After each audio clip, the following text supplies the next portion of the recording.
हाँ, hey guys, welcome back to my channel. Myself Sneha Dwivedi. आज मैं आप लोगों के लिए ये जो चैप्टर स्टार्ट करने वाली हूँ, अर्थमेटिक प्रोग्रेशंस, इसकी वीडियो मैं बना रही हूँ ताकि आप लोग इस चैप्टर को भी अच्छे से समझ लें।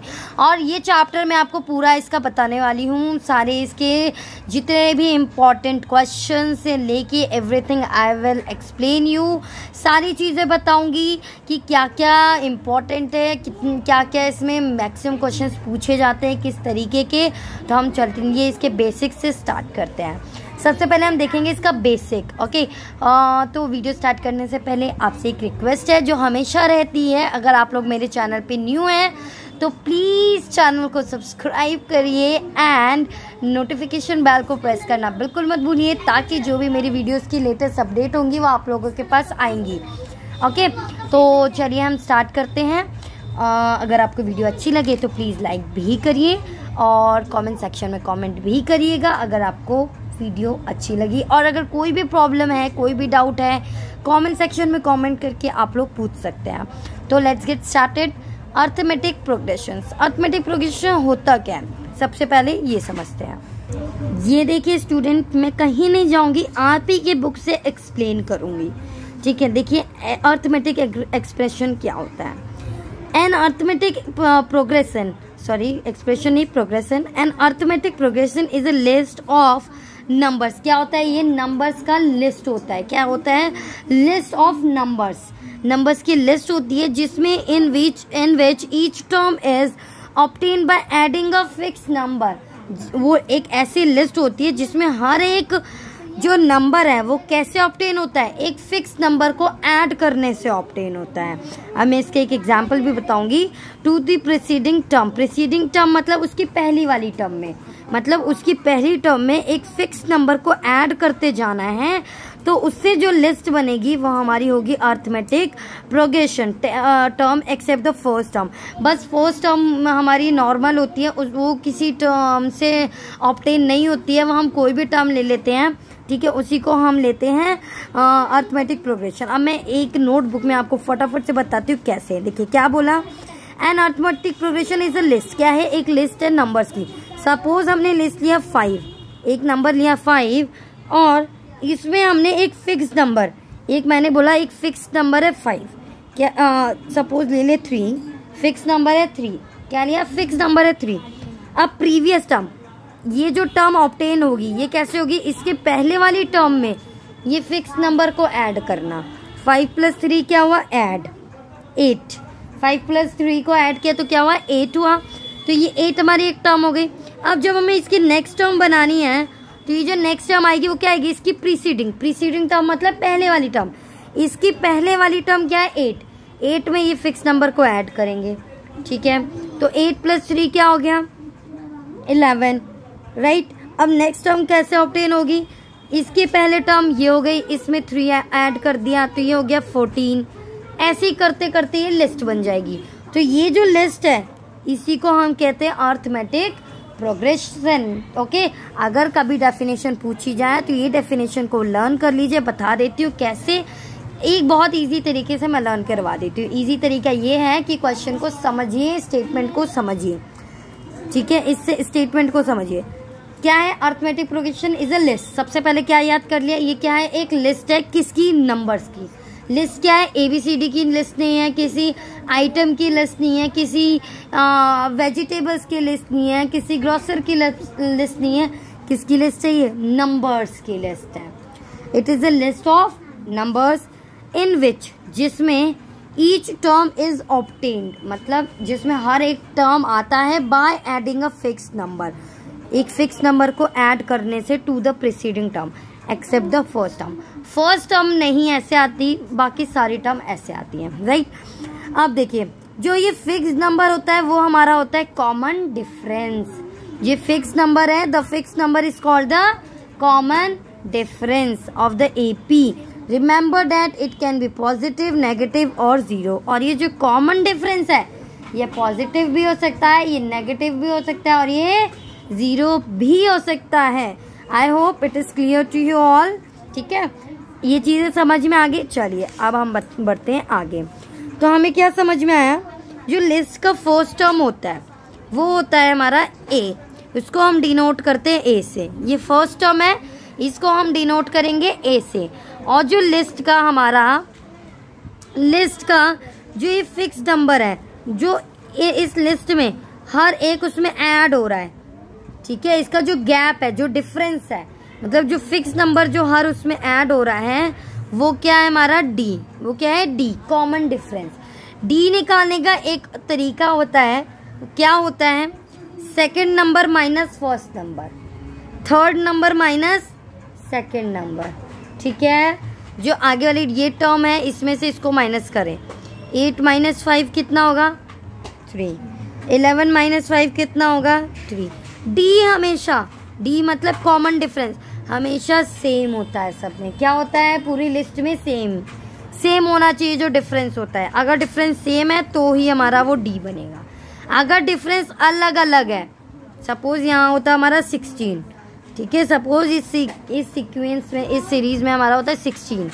अब 16 मतलब 16 minus 11 is 16 minus 11 is this 5 बना, और 11 माइनस 8 इज 3। तो डिफरेंस क्या अलग अलग आ गया, तो ये हमारा एपी नहीं होगा। क्या होगा? एपी नहीं होगा। एपी के लिए हमेशा जो डिफरेंस है वो सेम होना चाहिए। जैसे हमने ले लिया 2, 4, 6, 8, 10, 12, इसमें सब में डिफरेंस कितना है? 2 का। अब हमने लिया 2, 5, 6, 8, 11। अब देखिए इन दोनों में डिफरेंस कितना है? 3। इन दोनों में डिफरेंस कितना है? 1। इन दोनों में डिफरेंस कितना है? 2। इसमें डिफरेंस हो गया 3, मतलब अलग अलग है डिफरेंस। तो ये एपी नहीं है। कई बार क्वेश्चन में, 1 मार्क्स के क्वेश्चन में पूछा जा सकता है, ठीक है, is this is an AP, ये पूछा जाता है। क्या ये एपी है? तो कैसे पता लगाएंगे? उन सब का डिफरेंस चेक कर लो, अगर सेम आ रहा है तो yes it is an AP. और रीजन क्या लिख लेंगे? Because common difference is equal to this, ये कॉमन डिफरेंस है। और अगर एपी नहीं होगा तो क्या लिख दोगे? Because the difference is not common. Common नहीं है डिफरेंस, कॉमन होना चाहिए जो सब में एक डिफरेंस आए। आई होप आपको ये बेसिक से टर्म्स समझ में आए हैं। और क्या टर्म्स होते हैं बता देती हूँ। ये इसका फर्स्ट टर्म होता है किसी भी एपी का, ये सेकंड टर्म, ये थर्ड टर्म, ये फोर्थ टर्म, ये फिफ्थ टर्म, ऐसे चलता जाता है, ठीक है आपको। और हम फर्स्ट टर्म को किससे डिनोट करते हैं? ए से। कॉमन डिफरेंस को डी से, ठीक है। चलिए अब आगे बढ़ते हैं। अब देखिए एक और चीज होती है, ये सेकंड टर्म थर्ड टर्म तो होते हैं, ये जो हमारा फर्स्ट टर्म है उसको हम A1 लिखते हैं। क्या लिख सकते हैं? A1। और सेकंड टर्म को क्या लिखते हैं? A2, ये नीचे छोटा सा 2, A2। Third term A3, A4, A5, इस तरीके से हमारा चलता रहता है, ठीक है। अब कितने नंबर टर्म्स है? Number of terms, number of terms, term में कितने नंबर हैं उसको हम कहते हैं n। किससे डिनोट करेंगे? n से। एक बार फिर से सारी चीजें अच्छे से क्लियर कर देती हूँ। फर्स्ट टर्म हमारा होगा, first term is equals to a, second term is equals to A2, इसको A भी बोल सकते हैं, A1 भी बोल सकते हैं, A और A1 बोथ आर सेम, ठीक है। थर्ड टर्म ऐसे A3 हो जाएगी। कॉमन डिफरेंस,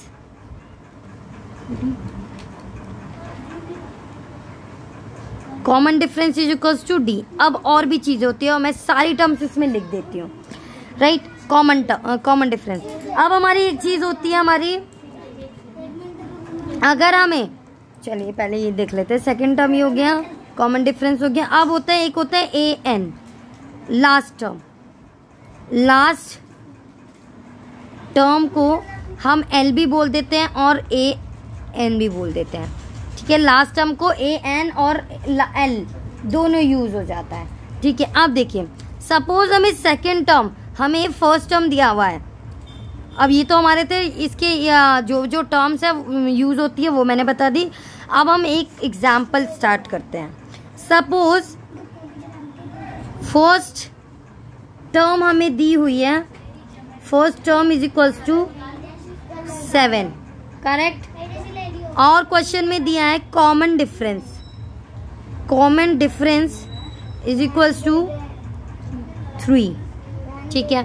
हमें बोला है फाइंड एपी, मतलब एपी बनाना है, एपी मतलब सीरीज बनानी है, ठीक है। कितनी भी बड़ी सीरीज हो सकती है, ठीक है। आप लोग इसको कोशिश करिएगा 5 to 6 नंबर की सीरीज बना दे, ठीक है। या फिर लिखा रहेगा कि 4 टर्म निकालो, इसका 5th टर्म निकालो। सपोज एपी छोड़िए, सपोज हमें बोला है find 4th term, 4th term क्या निकालना है हमें, 4th टर्म, ठीक है।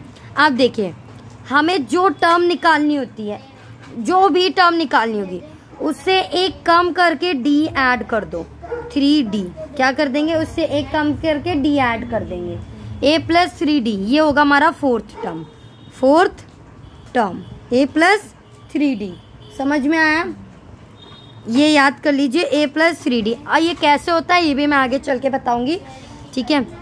a क्या हो गया हमारा 7, 3, d कितना हो गया 3, तो कितना हो जाएगा ये 7 + 9 विच इज इक्वल टू 16, तो 4th टर्म हमारा निकला 16। अब देखिए अब ये हमने कैसे लिया ये मैं बताती हूँ। फर्स्ट टर्म हमारा हो गया a, सेकेंड टर्म हमारा होगा a + d, क्या होगा a + d, ये याद कर लीजिए, ठीक है। अब देखिए थर्ड टर्म हमारा हो जाएगा a + यहाँ 1d हो गया, यहाँ पे 2d, ऐसे बढ़ता जाता है। 4th टर्म हमारा हो जाएगा a + 3d। तो ये जो मैंने शॉर्ट सा तरीका बताया वो ये बताया, बस जो टर्म निकालनी है उससे एक नंबर कम ले लीजिए। सपोज हमें 16th टर्म बोला है, क्या बोला है 16th टर्म निकालने, तो क्या लिखेंगे a + 15d। ये बहुत शॉर्ट तरीका है इसलिए मैं ये बता रही हूँ, वरना ये निकालने का एक और मेथड है जो कि मैं आपको बताऊंगी, but this is the simplest and a very shortest way, right. a + 15d, एक कम करके ले लो। अगर हमें बोला है 50th टर्म तो a + 49d। समझ में आ गया, इस तरीके से हम इसको करेंगे। तो चलिए आज की वीडियो में इतना ही करते हैं। ये था आज मैंने बताया था इसमें बेसिक्स, ठीक है, इसकी टर्म्स क्या क्या होती हैं, क्या क्या यूज होता है। अब हम नेक्स्ट वीडियो लेक्चर में इसकी एक्सरसाइज स्टार्ट करेंगे। ओके, होप आपको समझ में आया, तो वेट करिएगा नेक्स्ट वीडियो का। नेक्स्ट वीडियो में हम फटाफट से मिलते हैं। और वन मोर थिंग, मेरा एक और चैनल है इंग्लिश विद स्नेहा। अगर आप लोगों को इंग्लिश सीखनी है, इंग्लिश डेली यूज़ की इंग्लिश सीखना चाहते हैं, इंग्लिश इम्प्रूव करना चाहते हैं अपनी, तो आप लोग वो चैनल को ज़रूर देखें, उसको सब्सक्राइब करें, इंग्लिश विद स्नेहा।